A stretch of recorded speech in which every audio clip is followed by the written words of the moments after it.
Who say no government? Government dey. Ìjọba wà.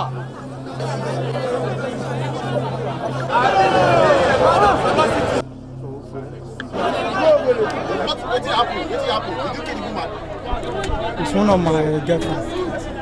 It's my girlfriend. It's your girlfriend. For how long have you been dating? Getting to 3 years. 3 years. So what you make you kill her? I didn't know. Eh? I didn't know. Is this a ritual? Sir? Who say make you kill her and go? Me, we not discuss with anybody. I not discuss with anybody. I not use anything inside that. What do you want use it at the head and the hand for? I know even use only the finger.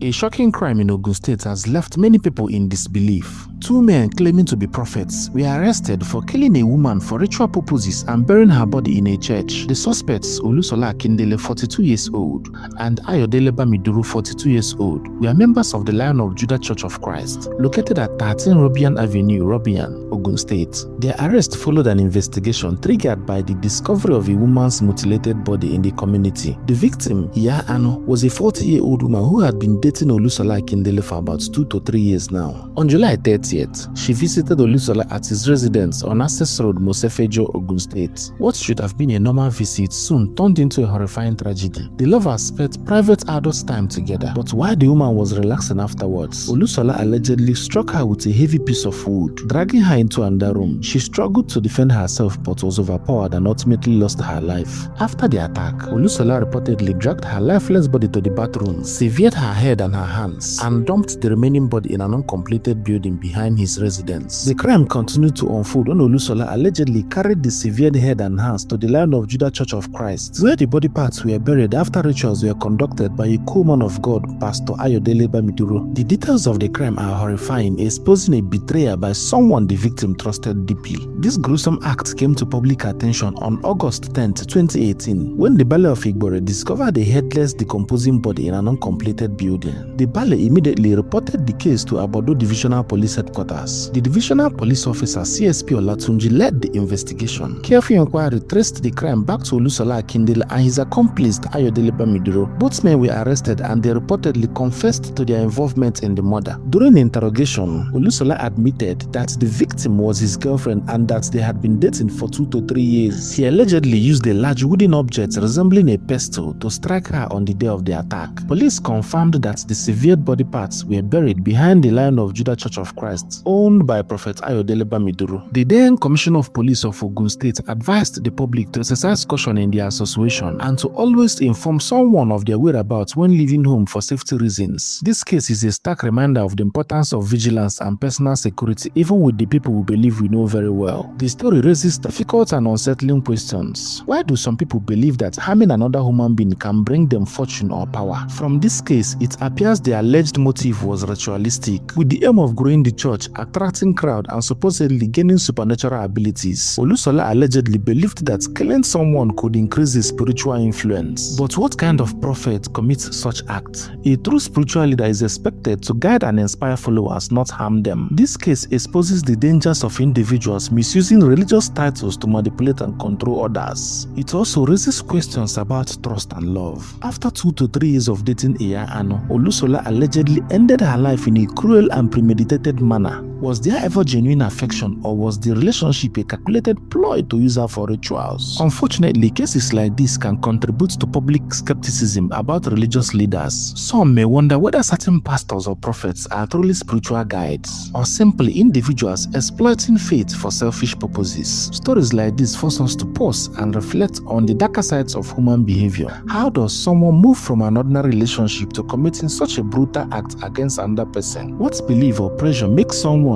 think harming another human being could bring success, power, or spiritual influence? Sometimes individuals misuse religion or spiritual titles to gain trust and authority. When people hear words like prophets or pastor, they often assume the person represents honesty, compassion, and guidance. Unfortunately, when the wrong person carries that title, that trust can be abused. This case also highlights the dangers of blind trust. The victim reportedly knew the suspect for years and felt safe enough to visit him, but that betrayal is one of the most disturbing parts of this story. Ultimately, this tragedy reminds us that titles alone should never replace wisdom, awareness, and personal caution when dealing with others. The tragic story of Iya Aanu serves as a painful reminder of how dangerous misplaced trust and harmful beliefs can be. What began as a relationship built on familiarity ended in a shocking crime that left communities searching for answers. While investigations and legal process are meant to ensure justice, the bigger lesson from this story is the importance of vigilance, discernment, and protecting ourselves and those around us. No belief, ambition, or desire for success should come at the cost of another human life. Cases like this continue to shock communities because they challenge the trust people place in relationships and spiritual institutions. Many people look up to religious leaders for guidance, comfort, and hope during difficult times. When someone who claims to represent faith becomes connected to such disturbing crime, it naturally creates fear, anger, and confusion among the public. This is why awareness and caution remain very important. While many genuine spiritual leaders dedicate their lives to helping others, stories like this remind us that titles alone should never replace careful judgment. People must always remain aware of their surroundings, protect their personal safety, and be mindful of who they trust. At the same time, communities and authorities play a crucial role in ensuring that crimes like these are investigated properly and justice is served. Only through accountability and open discussions can societies begin to address the beliefs and actions that sometimes lead to tragic outcomes like this. What are your thoughts about this case? Do you think stories like this are becoming more common, or are they simply receiving more attention today? Share your thoughts in the comment section below. Your perspective might help others see the issue from a different angle. If you found this story informative, don't forget to like and share this video so that more people can learn about it.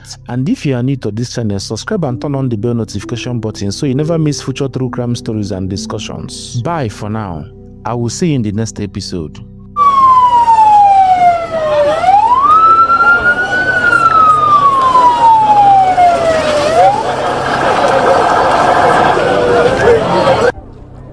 On the 10th of August 2018, a complaint was lodged at Police Divisional Headquarters in Agbado area of the state by a Bali of Igbore, Robiyan, that is this area where we are, who reported that a headless decomposing body of a woman was found in an uncompleted building within the community.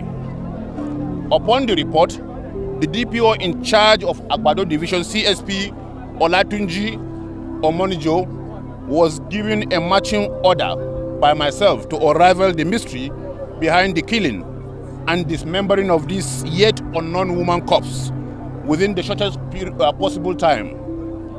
In compliance with the directive given to him, the DPO and his detectives